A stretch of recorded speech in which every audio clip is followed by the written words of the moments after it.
Welcome to Odia tutor classes class 7th पिला माने तम इंग्लिश बहिर सेकेंड चैप्टर रे रही पिले ट्राए अगेन गोटे पोएम। आज ये पोएम टी को आमे अति सरल एवं सहज भाषा बुझा। वीडियो टी को लास्ट जाए देख। जो पिला माने चैनल रे नुआ छ चैनल टी को सब्सक्राइब कर दे थाओ पिले। ट्राए अगेन तार अर्थ कौन पिले?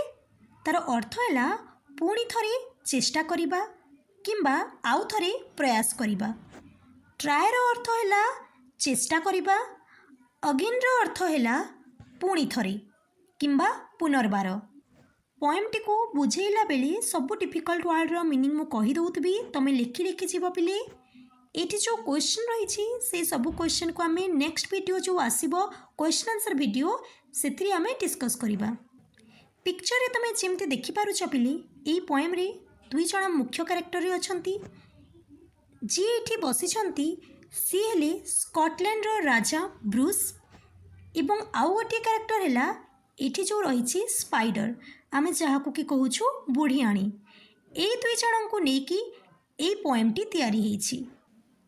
King Bruce of Scotland flung himself down. Scotland रो राजा ब्रूस निजको एक निछाटिया स्थान रे पकई दैछंती। एटी पकई दैछंती कोन पाई कुहा जाउछि पिले? कारण आमे जेमती हताश होइकी भांगी पड़ू गोटे जगह बसी जाऊ, ठीक सेमती राजा ब्रूस गोटे जगार भांगी पड़ी की बसी जाइछंती। एटी फ्लंग रो मीनिंग कोन पिले? फ्लंग होछि फ्लिंग रो पास्ट फॉर्म। ताले फ्लिंग रो अर्थ कोन? फ्लिंग रो अर्थ हैला फिंगी देबा, फोपाड़ी देला, किछि भी तमे लिखि पारिबो। In a lonely mood to think. राजा गभीर चिंतारे एकुटिया बसिछंती। लॉनली रो अर्थ हैला एकुटिया। एठी देख पिले गोटे कमा दिया आइछि ऊपरे, तापरे TIS लिखा जाइछि। ताको हमें कोन पढ़िबा? ताको हमें पढ़िबा it is true he was monarch and wore a crown. यह सत जे से जणे सम्राट थिली, मुकुट मध्य पिंधिथिली। मोनार्क रो अर्थ कोन पिली? मोनार्क रो अर्थ हैला सम्राट। क्राउन रो अर्थ हैला मुकुट। But his heart was beginning to sink. किंतु तांको हृदय भांगी पड़ुथिला। For he had been trying to do a great deed. कारण से एक महान कार्य करने को चेष्टा करुथिले। ग्रेट डीड रो अर्थ हैला महान कार्य किंबा महत् काम। To make his people glad. तांकर से महान कार्य कौन थिला पिले? तांको प्रजा मानंकु खुशी करिबा पई से चाहुथिले। ग्लैड माने हैला खुशी। He had tried and tried but couldn't succeed. से बारंबार चेष्टा करी मध्य सफल होई पारि नथिली। सक्सीड रो अर्थ हैला सफल। And so he became quite sad. सेथि पई से बहुत दुखी होई गली। He flung himself down in low despair. से निराश होई तले सोई पड़िले। As grieved as man could be. Manish जिते दुखी होई पारे सेते अधिक। ग्रीप्ड रो मीनिंग कोन पिले? ग्रीप्ड रो अर्थ हैला दुख करिबा, शोक करिबा, विलाप करिबा। And after a while he pondered there. एवं किछि समय सेठारे भाबिबा परे I will give it all off, said he. तापरे से कहउचंती मु सबु किछि छाड़ी देबी। पोंडर रो अर्थ कोन? पोंडर रो अर्थ हैला गभीर चिंता करिबा। ता माने से बसी की चिंता करूछंती, से बसी की गभीर चिंता करूछंती एवं लास्ट को कहउचंती मु सबु छाड़ी देबी।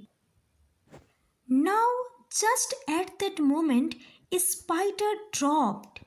ठीक सेही समय कौन होइछि ना, एक बुढ़ियाणी तळ को ओल्हेइला। देखो ये गोटे बुढ़ियाणी तल को आसुची विथ इट्स सिल्कन फिल्मी ग्लू। केमती से तल को ओल्हौची पिले? से तार सूक्ष्म रेशमी सूता साहाय्य आसुची। And the king in the midst of his thinking stopped to see what the spider would do. राजा जो चिंतामग्न अवस्था रे थिले से टिके रही गले, टिके अटकी गले। काहेकि से बुढ़ियाणीटी कौन करुची ताहा देखिबा पाई। It was a long way up to the ceiling dome. छातर गंबुज पर्यंत बाट बहुत ऊपर को थिला। ସିଲିଂ ଡୋମ୍ ମାନେ କ'ଣ ପିଲେ? ଛାତର ଗମ୍ବୁଜ। And it hung by a rope so fine. ଏବଂ ସେ ଯେଉଁ ସୂତାରେ ଅଟକିଥିଲା ସେ ସୂତାଟି ଅତି ସରୁ ଥିଲା। ସେଇ ସୂତାରେ ସେ ଝୁଲୁଥିଲା। That how it would get to its cobweb home, King Bruce could not define.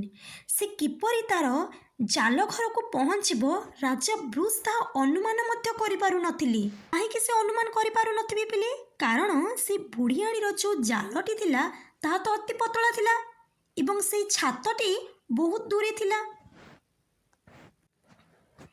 It soon began to cling and crawl. ସେ ଶୀଘ୍ର ଧରିବାକୁ ଏବଂ ଚଢ଼ିବାକୁ ଲାଗିଲା। କ୍ଲିଂର ଅର୍ଥ ହେଲା ଜାବୁଡ଼ିକି ଧରିବା, କ୍ରଲ୍ର ଅର୍ଥ ହେଲା ଘୁଷୁରିବା। Straight up with strong endeavour. ଦୃଢ଼ ପ୍ରଚେଷ୍ଟା ସହିତ ସେ ସିଧା ଉପରକୁ ଚଢ଼ିଲା। ଏଣ୍ଡେଭର୍ ମାନେ କ'ଣ ପିଲେ? ଏଣ୍ଡେଭର୍ର ଅର୍ଥ ହେଲା ପ୍ରୟାସ କରିବା, ଉଦ୍ୟମ କରିବା, ପ୍ରଚେଷ୍ଟା କରିବା। But down it came with a slippery sprawl as near to the ground as ever.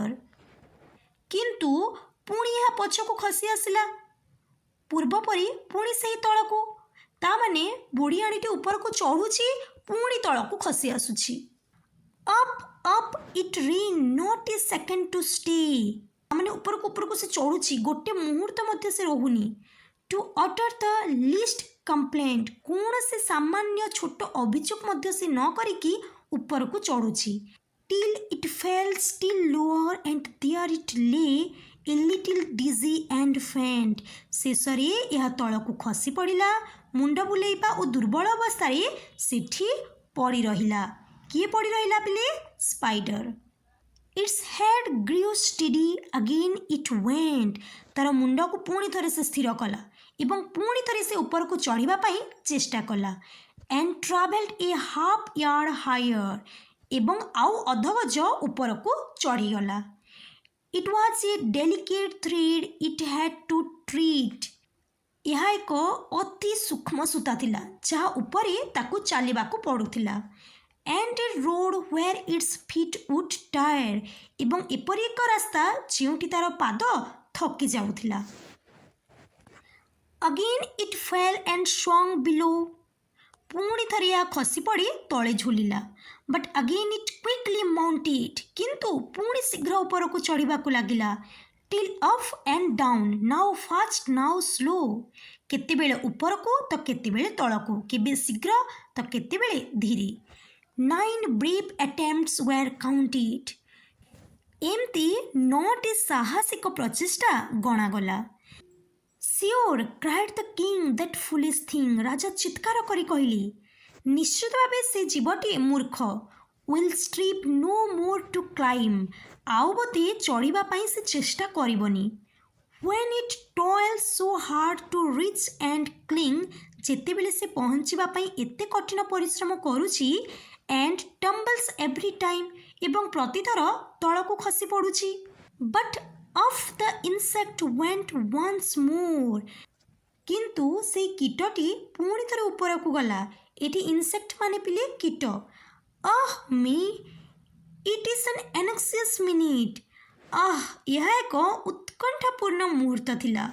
Hi is only a foot from his cobweb door. ସେ ନିଜ ଜାଲ ଘରଠାରୁ ମାତ୍ର ଗୋଟିଏ ଫୁଟ ଦୂରରେ ଥିଲା।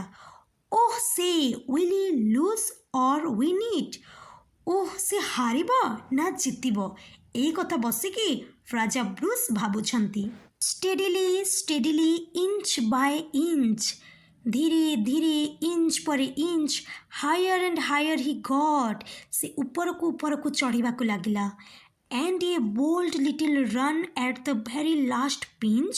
ଏବଂ ଶେଷ ମୁହୂର୍ତ୍ତରେ ଏକ ସାହସିକ ଦୌଡ଼ ସହିତ put him into his native cord. ସେ ନିଜର ସେହି କୁଟୀର ସେହି ଜାଲରେ ପହଞ୍ଚିଗଲା। ବ୍ରେଭୋ ବ୍ରେଭୋ ଦ କିଙ୍ଗ କ୍ରାଏଡ୍ ଆଉଟ୍। ରାଜା ଚିତ୍କାର କରି କହିଲେ, ସାବାସ୍ ସାବାସ୍। All honour to those who try. ଯେଉଁମାନେ ଚେଷ୍ଟା କରନ୍ତି ସେମାନଙ୍କୁ ସମସ୍ତ ସମ୍ମାନ। The spider up there defied despair. ସେ ବୁଢ଼ିଆଣୀଟି ନିରାଶକୁ ହରେଇ ଦେଲା। He conquered and why shouldn't I. ସେ ଜୟ କଲା, ତେବେ ମୁଁ କାହିଁକି ପାରିବିନି କହିକି ରାଜା କହୁଛନ୍ତି। And Bruce of Scotland braced his mind. ଏବେ ସ୍କଟଲ୍ୟାଣ୍ଡର ରାଜା ବ୍ରୁସ୍ ନିଜ ମନକୁ ଦୃଢ଼ କଲେ। And gossips tell the tale. ଏବଂ ଲୋକେ ଏହି କାହାଣୀ କୁହନ୍ତି that he tried once more as he tried before.